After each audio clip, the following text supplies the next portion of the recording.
সরকার এবং পররাষ্ট্র মন্ত্রণালয় থেকে নিরাপত্তা প্রদানের যে ধরনের ব্যবস্থা নেওয়া হয়েছিল সেই ব্যবস্থাগুলো যথাযথ ছিল না বলেই গতকালের ঘটনা ঘটতে পেরেছিল।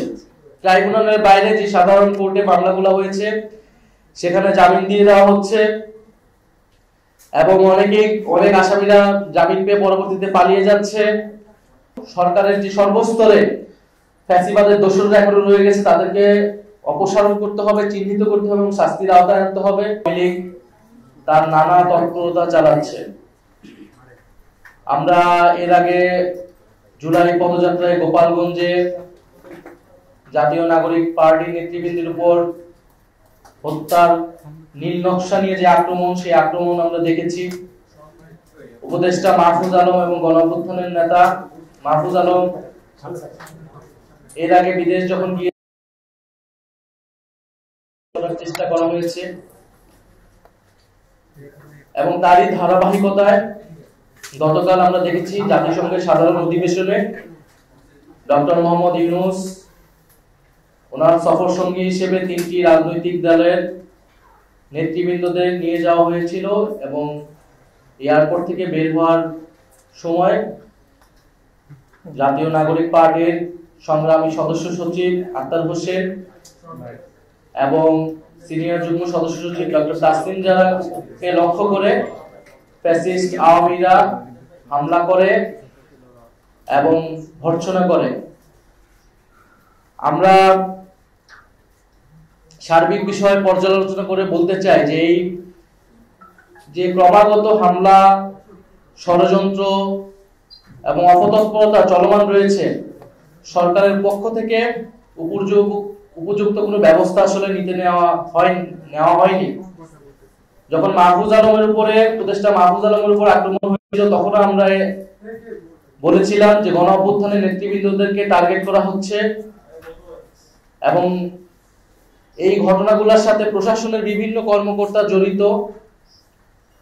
ভিতর থেকে এই ইনফরমেশনগুলো লিক করা হয় এবং সরকার এবং পররাষ্ট্র মন্ত্রণালয় থেকে নিরাপত্তা প্রদানের যে ধরনের ব্যবস্থা নেওয়া হয়েছিল সেই ব্যবস্থাগুলো যথাযথ ছিল না বলেই গতকালের ঘটনা ঘটতে পেরেছিল। ফলে আমরা নিন্দা এবং প্রতিবাদ জানাচ্ছি এবং সরকার এবং পররাষ্ট্র উপদেষ্টার কাছে জবাবদিহিতা চাইছি যে সরকার তার সফর সঙ্গী হিসেবে ডক্টর ইউনূস তার সফর সঙ্গী হিসেবে রাজনৈতিক নেতৃবৃন্দদের নিয়ে গেলেন, সেখানে আমাদের যাওয়ার কথা ছিল না। প্রধান উপদেষ্টা ডক্টর মোহাম্মদ ইউনূসের আহ্বানেই আমরা রাজি হয়েছিলাম। সেখানে তাদের সম্পূর্ণ নিরাপত্তা এবং সম্মান নিশ্চিত করার দায়িত্ব ছিল সরকার এবং প্রশাসনের, সেটি করতে তারা ব্যর্থ হয়েছে। দ্বিতীয়ত, এটি কোনো বিচ্ছিন্ন ঘটনা নয়। ফ্যাসিস্ট আওয়ামী লীগ যে নানা তৎপরতা দেশে এবং বিদেশে করতেছে,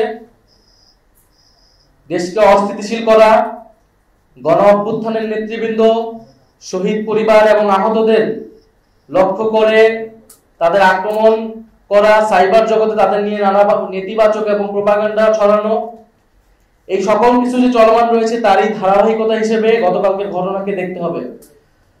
ফলে সরকারের পক্ষ থেকেও যে বিচার নিশ্চিত করার বিষয়টা আমরা বারবার বলে আসছি, সেই জায়গায় দুর্বলতা আছে দেখেই আওয়ামী লীগ এত তৎপরতা করার সুযোগ পাচ্ছে। কারণ আমরা দেখেছি ট্রাইব্যুনালের বাইরে যে সাধারণ কোর্টে মামলাগুলো হয়েছে সেখানে জামিন দিয়ে দেওয়া হচ্ছে এবং অনেক আসামিরা জামিন পেয়ে পরবর্তীতে পালিয়ে যাচ্ছে। অনেক এলাকায় আওয়ামী লীগের লোকেরা ছাড়া পেয়ে প্রকাশ্যে চলাফেরা করছে এবং শহীদ পরিবারদেরকে হুমকি দিচ্ছে। বৈষম্য বিরোধী ছাত্র আন্দোলন এবং জুলাইয়ে যারা আহত হয়েছিল তাদেরকে হুমকি দিচ্ছে। অনেক জায়গায় হামলার ঘটনা আমরা দেখেছি। ফলে এগুলো ছোট এবং বড় পর্যায়ে নানা ধরনের ঘটনা কিন্তু দেশে ঘটতেছে এবং দেশের বাইরেও আমরা দেখতে পাচ্ছি। ফলে এই জায়গায় সার্বিকভাবে এটা সরকারেরই দায়িত্ব এই পরিস্থিতি থেকে উত্তরণ করা এবং সেটার জন্য সরকারের যে সর্বস্তরে ফ্যাসিবাদের দোষররা এখনো রয়ে গেছে তাদেরকে অপসারণ করতে হবে, চিহ্নিত করতে হবে এবং শাস্তির আওতায় আনতে হবে। বিচার দ্রুততার সাথে নিশ্চিত করতে হবে। আমরা গতকালকের ঘটনার প্রেক্ষিতে আমাদের আজকে বিকালে 4টার সময় শাহবাগে জাতীয় নাগরিক পার্টির ঢাকা মহানগর উত্তর এবং দক্ষিণের উদ্যোগে বিক্ষোভ মিছিল অনুষ্ঠিত হবে এবং বাংলাদেশের সকল জেলা এবং মহানগরে গতকালকের হামলার প্রতিবাদে বিক্ষোভ মিছিল অনুষ্ঠিত হবে। এছাড়া আমরা সুস্পষ্ট কিছু দাবি সরকারের কাছে রাখতে চাচ্ছি। গতকালকের ঘটনার সকল হামলাকারীদের চিহ্নিত করা এবং অবিলম্বে গ্রেফতার করা। নিউ ইয়র্কের কনসুলেট জেনারেলকে অবিলম্বে পদত্যাগ করতে হবে এবং ঘটনার সম্পূর্ণ তদন্ত করে নিরাপত্তা প্রদানে ব্যর্থ কর্মকর্তাদের শাস্তিমূলক ব্যবস্থা নিতে হবে। দ্বিতীয়ত, ফ্যাসিবাদের জমানায় নিয়োগকৃত আওয়ামী দোসরদের ফরেন মিনিস্ট্রি থেকে অপসারণ করতে হবে। উপদেষ্টা মাহফুজ আলমের উপর হামলাকারী হিসেবে যে 5 জনকে গ্রেফতার করা হয়েছে তাদের তালিকা প্রকাশ করতে হবে। তৃতীয়ত, জুলাই গণহত্যার বিচার স্বচ্ছ করা এবং ত্বরান্বিতকরণ করা। দল হিসেবে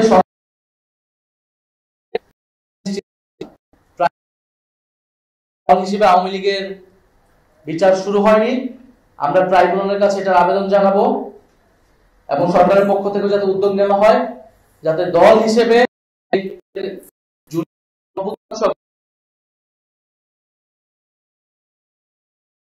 শুরু করা হয়। এছাড়া পররাষ্ট্র উপদেষ্টার সাথে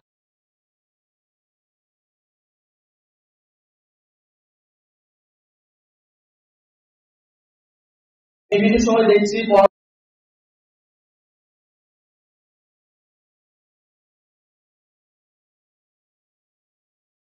যে নিয়মগুলো দেওয়া হচ্ছে সেটা নিয়ে নানা বিতর্ক হচ্ছে। ফ্যাসিবাদের জমানায় যারা নিয়োগ হয়েছিল তাদের সম্পূর্ণরূপে অপসারণ হয়নি বা তারা থেকে গেল, কেন থেকে যাচ্ছে সেই বিষয়ে কোনো স্পষ্ট জবাব আমরা পাইনি। ফলে পররাষ্ট্র উপদেষ্টার কাছে বসে তার কাছে আমরা এই দাবিগুলো পেশ করব এবং তার থেকে আমরা জবাব দিতে চাবো যে আমাদের যে বিদেশে যে এম্বাসিগুলো রয়েছে তারা কেন আমাদের রাজনৈতিক নেতৃবৃন্দদের নিরাপত্তা প্রদানে ব্যর্থ হচ্ছে এবং কেন ফ্যাসিস্ট আওয়ামী তৎপরতা তারা বন্ধ করতে পারছে না। এর পাশাপাশি আমরা দেখতে পাচ্ছি যে আওয়ামী লীগকে একদিকে যেমন আওয়ামী লীগ তৎপরতা চালাচ্ছে, ষড়যন্ত্র করছে, সন্ত্রাসী কার্যক্রম করছে, অন্যদিকে দেশের কোন রাজনীতিবিদ আওয়ামী লীগকে নির্বাচনে আনার ষড়যন্ত্র করছে। আমরা স্পষ্টভাবে বলতে চাই আওয়ামী লীগকে নির্বাচনে আনার অথবা আওয়ামী লীগকে রাজনীতিতে পুনর্বাসন করার কোনো সুযোগ নাই। যারা এটা করার চেষ্টা করবে জনগণ তাদের বিরুদ্ধেই দাঁড়াবে, তাদের রাজনীতি বাংলাদেশ থেকে নাই হয়ে যাবে। ফলে জুলাই গণঅভ্যুত্থানে ৩৬শে জুলাই ৫ই আগস্ট বাংলাদেশের ছাত্র জনতা আওয়ামী লীগের বিরুদ্ধে তাদের রায় জানিয়ে দিয়েছিল। সেই রায়টি ছিল বাংলাদেশে আওয়ামী লীগ এবং মুজিববাদীদের কোনো রাজনীতি থাকবে না এবং তারা যে অপকর্ম করেছে বাংলাদেশে সেজন্য তাদেরকে বিচারের আওতায় আনতে হবে। ফলে সেই জায়গায় আমি আহ্বান জানাবো ফ্যাসিবাদ বিরোধী সকল রাজনৈতিক পক্ষকে যাতে এই আওয়ামী লীগ প্রশ্নে, মুজিববাদ প্রশ্নে আমরা সবাই এক থাকি, বিচারের মাধ্যমে আমরা যাতে তাদের রাজনৈতিক ফয়সালা করতে পারি এবং আওয়ামী লীগকে পুনর্বাসনে, আওয়ামী লীগের ষড়যন্ত্র করা, দেশকে অস্থিতিশীল করার সকল ষড়যন্ত্র আমরা যাতে ঐক্যবদ্ধভাবে রুখে দিতে পারি। ধন্যবাদ আপনাদেরকে। নির্বাচন কমিশন আনুষ্ঠানিকভাবে এই বিষয়ে সিদ্ধান্ত নিলে আমরা আমাদের চূড়ান্ত প্রতিক্রিয়া জানাবো। দ্বিতীয়ত হচ্ছে গণ অধিকার পরিষদের সাথে যেটা সংযুক্তির বিষয়টা, সেটা আমরা বলেছি, সেটা আলোচনার পর্যায়ে রয়েছে।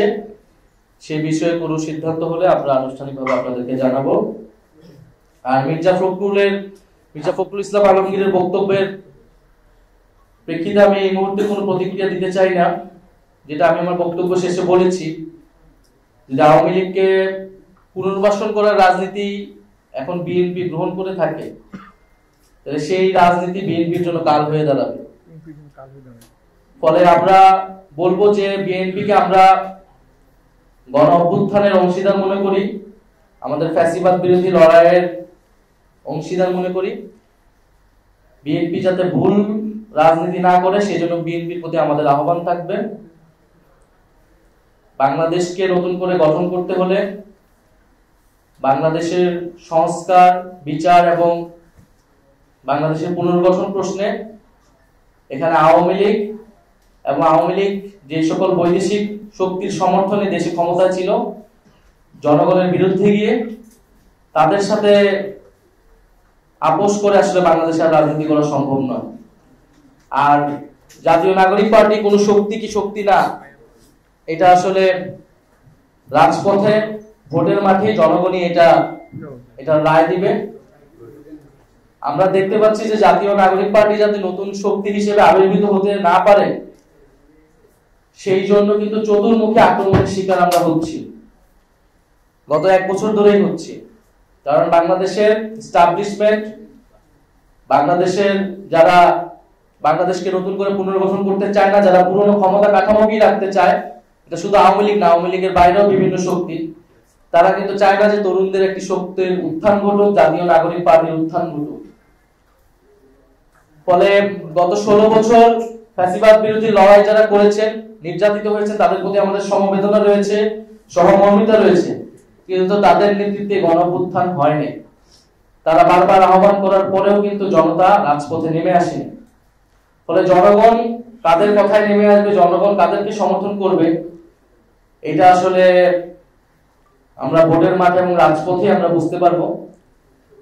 ফলে বিএনপির প্রতি আমাদের আহ্বান থাকবে আওয়ামী পুনর্বাসনের রাজনীতি থেকে সরে এসে বাংলাদেশ পুনর্গঠনের রাজনীতিতে শরীক হতে তরুণদের সমর্থন তাহলে তারা পাবে। ধন্যবাদ। আরো কয়েকটি প্রশ্ন ছিল ভাই, বসেন।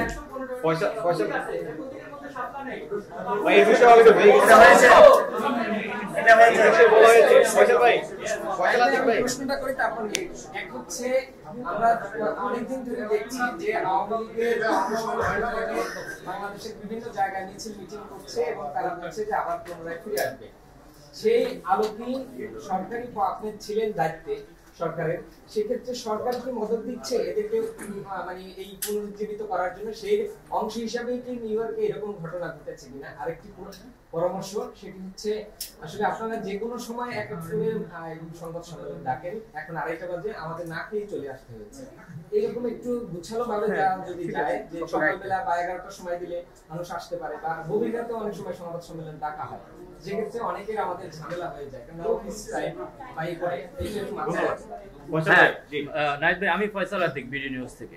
আমার প্রশ্নটা হচ্ছে যে এই ধরনের হাই প্রোফাইল ভিজিটের সময় দেখা যাচ্ছে যে দলের নেতা কর্মীদের একটা উপস্থিতি থাকে বিমানবন্দরের আশপাশে রিসিভ করার জন্য, খুব যে প্রোটেস্ট করার জন্য তা না, প্রোটেক্টের জন্য, রিসিভ করার জন্য। কিন্তু সেক্ষেত্রে আমরা ভিডিওগুলোতে অনেকগুলো ভিডিও খুঁজে দেখি নাই যে আপনাদের ডায়াসপোরা ইউনিট কি আমেরিকায়, যুক্তরাষ্ট্রে কাজ করছে কিনা আর কি। সেখানে আমাদের জাতীয় নাগরিক পার্টির সমর্থকরাও ছিল, আমাদের যারা প্রবাসী, নিউ ইয়র্কে যারা আমাদের প্রবাসী কমিটির সাথে জড়িত,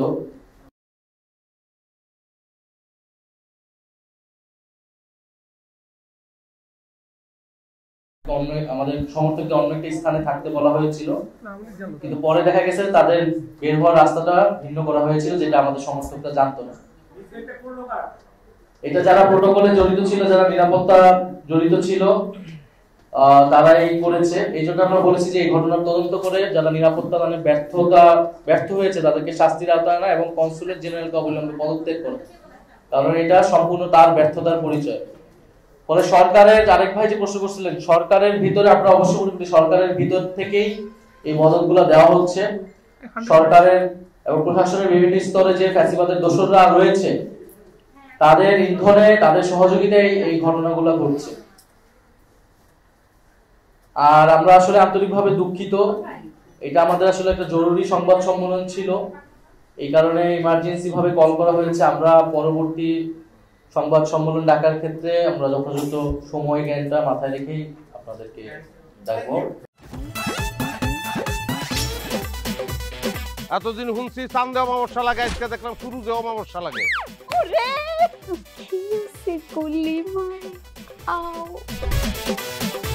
আপনার নামটা? আমার নাম লাবণ্য। এটা ধরেন। এইটা কি? চলে মানে আংটি। ভয় পেলে নাকি সিরিয়াস? আমগো চোখে তো এখন কাঠের চশমা। দুটা খেজুর কাটা নিয়ে চক্ষু দুইটা উঠানো হইলে আমারে দান করে দিন। কারো পৌষ মাস আর কারো সর্বনাশ। নাই রে নাই, আমার বাপে নাই। এই হারামজাদা, হাতে কি গ্রামের মাসে তোর আটকা জলিল কর। আমার ঘরে তিনটা বউ এতিম হয়ে যেতাম। বস্তালা আবার ঢুকা। এই